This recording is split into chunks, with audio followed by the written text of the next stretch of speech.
They cannot wait to get home after their long day. Their spouse goes to sleep. Their children go to sleep. And they want their own private time. To do what? Just to connect with Allah subhanahu wa ta'ala. To cry to Him. To complain to Him. To talk to Him subhanahu wa ta'ala. You will find that whether they are in need or not in need, when they are in trouble or not in trouble, they just love to talk to Allah subhanahu wa ta'ala alone. They make dua when they are in need, and they make dua when they are not in need. Because a lot of us have forgotten that dua is not just about when you need something from Allah subhanahu wa ta'ala.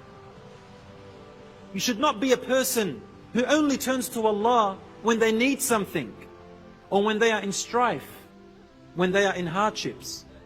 A mu'min makes no difference. Whose priority is Allah. They turn to Allah when they're happy and when they're sad, when they're in need and when they're not. You know why? Because they truly love Allah subhanahu wa ta'ala. Hands up if you've ever fallen in love with someone. Now I think every person who's married here should have their hand up. You should be in love with your wife or your husband, right? There you go. Now, those of you who said that you love your wife, and those of you who said you love your husband, I'm presuming that you've been married for a few years now. Okay? We're talking to the people who've been married, 10 years and above.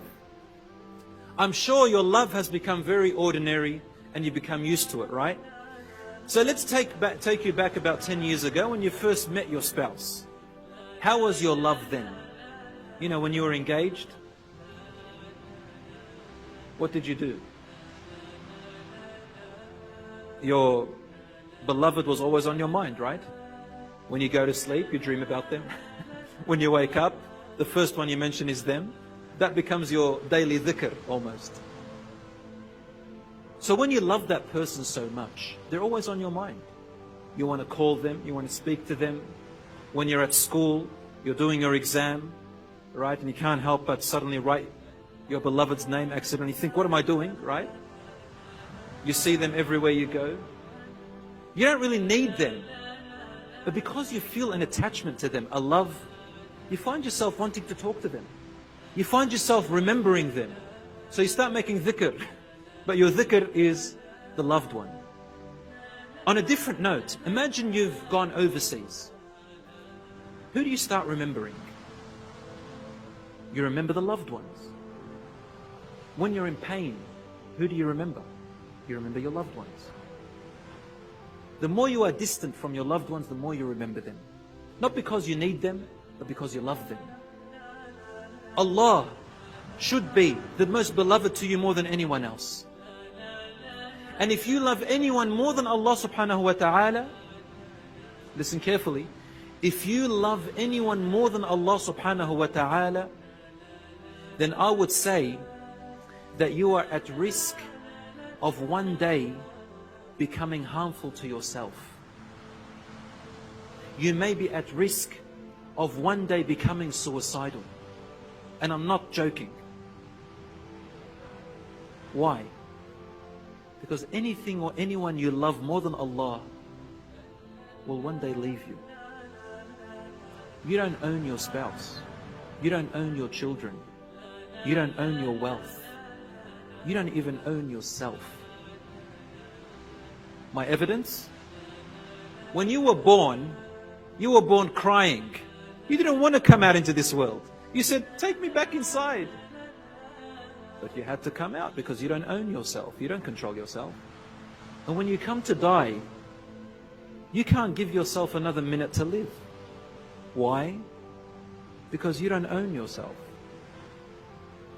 If a sickness befalls you, you can't take it away from you because you don't own yourself. You can prevent death from the people you love, but you can't because you don't own them. You don't own anything. You and I don't own anything, not even ourselves. We all belong to Allah subhanahu wa ta'ala. From Him we came and to Him we shall return. So if your love is for something that is temporary, then remember what Abu Bakr radiallahu anhu said at the time of the death of our beloved Rasulullah sallallahu alayhi wa sallam. What happened?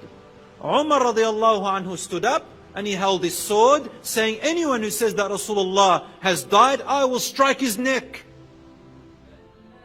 I don't believe that he died. Ali radiallahu anhu, he became dumbfounded, he couldn't talk anymore. Another Sahabi, he fell to the ground, couldn't walk anymore. Another one said, if it's true, then oh Allah, make me blind so I may not see anyone but Rasulullah after this.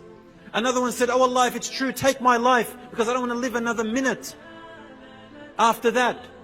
They truly loved Rasulullah sallallahu alayhi wa sallam. But what did Abu Bakr radiallahu anhu say?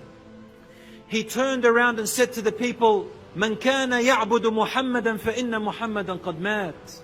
Whoever used to worship Muhammad sallallahu alayhi wa sallam, then Muhammad sallallahu alayhi wa sallam has died. He's gone. وَمَنْ كَانَ يَعْبُدُ اللَّهَ فَإِنَّ اللَّهَ حَيٌّ لَا يَمُوتُ. But whoever loves Allah and worshipped Allah, then Allah is everlasting, He will never die. Imagine if Abu Bakr radiallahu anhu did not come out and remind the people that your love is first and foremost to Allah, which explains why Allah subhanahu wa ta'ala did not leave His prophets to live forever. Because people will probably end up worshipping them instead of Allah. Their love for them would supersede Allah subhanahu wa ta'ala's love. Knowing that they will leave us, forgetting that they came from Allah, that these prophets, you will not love them if it wasn't for Allah subhanahu wa ta'ala's love. Turning back to Allah subhanahu wa ta'ala is the lesson. Because Allah is everlasting, He will never die. Allah is with me wherever I go. And when you die, you return back to Him. So our ultimate love is Allah subhanahu wa ta'ala. Because when that thing leaves you, then you will become suicidal. I remember back in, you call it elementary school here, we call it high school. Is that right, Faris? Elementary. Elementary is the high school or secondary schooling. I remember when I was in Form 2 or Year 8 of my schooling, we used to walk to school. And there was this bridge that we crossed, it was above a river. One day we're walking to school, back in Australia, and there was a dead body in the river. This man had jumped off the bridge and killed himself. The ambulances came, and you know, as children we ask a lot of questions. How did he die? What did he die for? You know, what happened? He had left a note. Obviously, as a non-Muslim, that didn't know what his purpose was.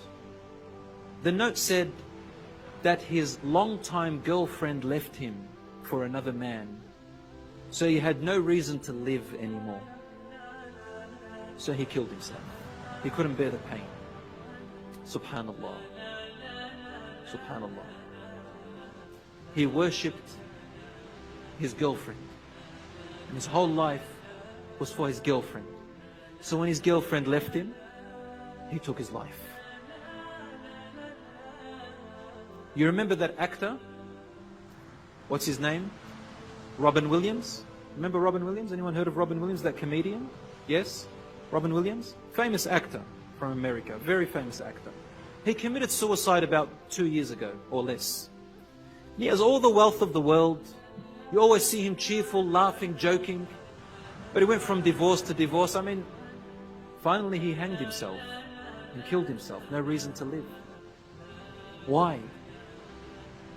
Because obviously the love of Allah subhanahu wa ta'ala was not there. The purpose, which is Allah, was not there.